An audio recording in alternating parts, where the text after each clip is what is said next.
Well, you ain't gonna be able to see me, or see my face anyhow, you'll see my hands. But what I'm doing today is I'm going to make a little video here of how I make my self nocks for my arrows. And the first thing you need, or the first thing I found, the easy way to do it is get you a vise with these removable rubber clamp protectors. They protect the arrow. You don't crush the arrow that way. It holds it good and tight. I take a raw shaft. This here's a cedar shaft. I want to make sure that I cut across the grain, not with the grain, because if you cut with the grain, it isn't as strong. So you need to cut across the grain. And I'll put the arrow shaft in here, about like that. The next thing you need to do is you need to center, make sure you're in the center of the shaft. And what I do to do my starting cut is I take a triangle file and I look for the center. I make a pass, and that's pretty close in the center. What I do is I'll go ahead and file it down a little bit. That looks pretty good. Now I take my hacksaw. A lot of folks like to use 3 blades put together. I use 2 blades put together, and I'll go into a little bit why later, but like I said, I like 2 blades put together. They're stronger, they don't tend to separate. 3 blades together, sometimes they'll separate and you'll cut the nock a little bit too wide to start off with. And I like to shape my nocks so that they fit to my string and actually snap on, and I'll show you how to do that too. The next thing you do is you cut it down.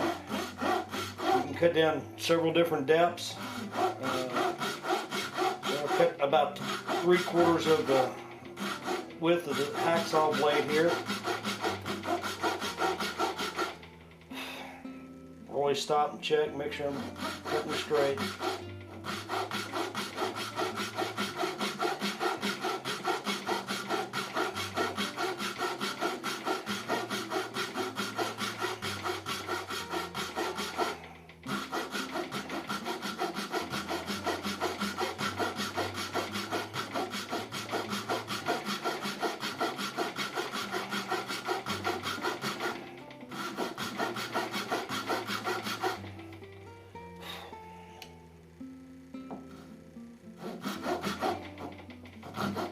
Just a little bit more.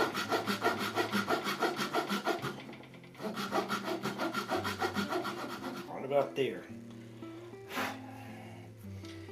And what I do is I kindly use the wording on this hacksaw blade. I bring it up to the top of the M, right about at the top of the M, and that's how deep I go.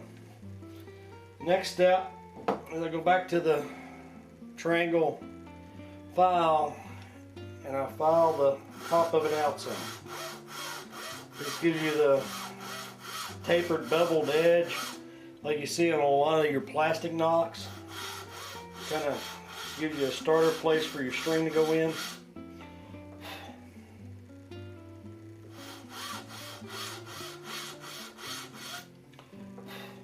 Kind of sort of like that. So this is what it's going to look like after that.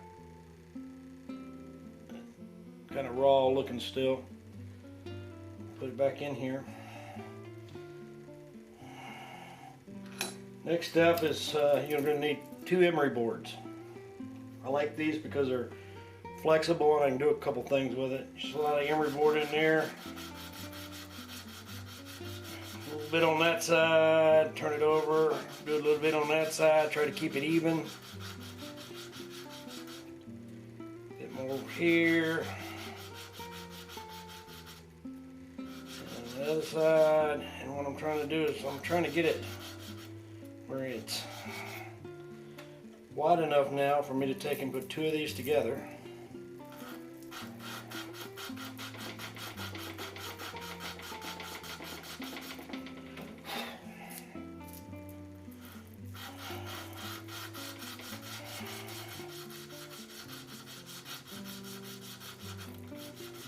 once I get it where these slide back and forth easily, I start checking my width. And how I check my width is I have my backup string for my longbow here, and I just apply it down in there. And see, it's a little tight. So it's a little tight. We want to go ahead and take a little more off. You don't want it too loose, but you don't want it too tight either.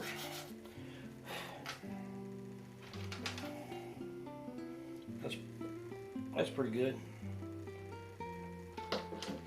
Now, I want it to snap on kind of like your plastic nocks that you put on your arrows. You know how when you place the arrow on the string or knock the arrow, that it kind of snaps in there and it holds. Well, I'm going to do the same thing, and what I have here is a little round rat tail file. And I start at an angle.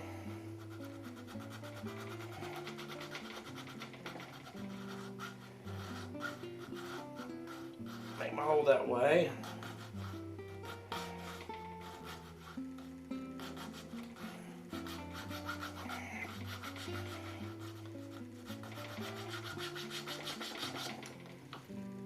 Come around here on the other side.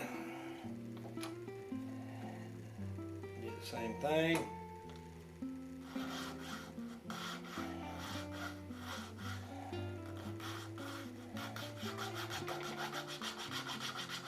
Got a nice round hole there. Check it. You can see the round hole that I made down at the bottom. Do is put it back in there real quick. Take the string again. See how it snaps in there? Now you got your, once you knock your arrow, it stays in place. Now, I'm gonna widen this bevel just a little bit here.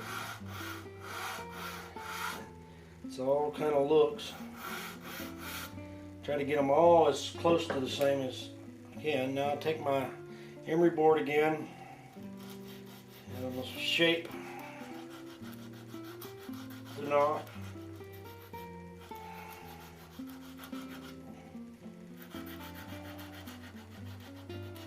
I'm kind of rounding it off and tapering it the other direction. And I'm going to do the same thing this way and this way.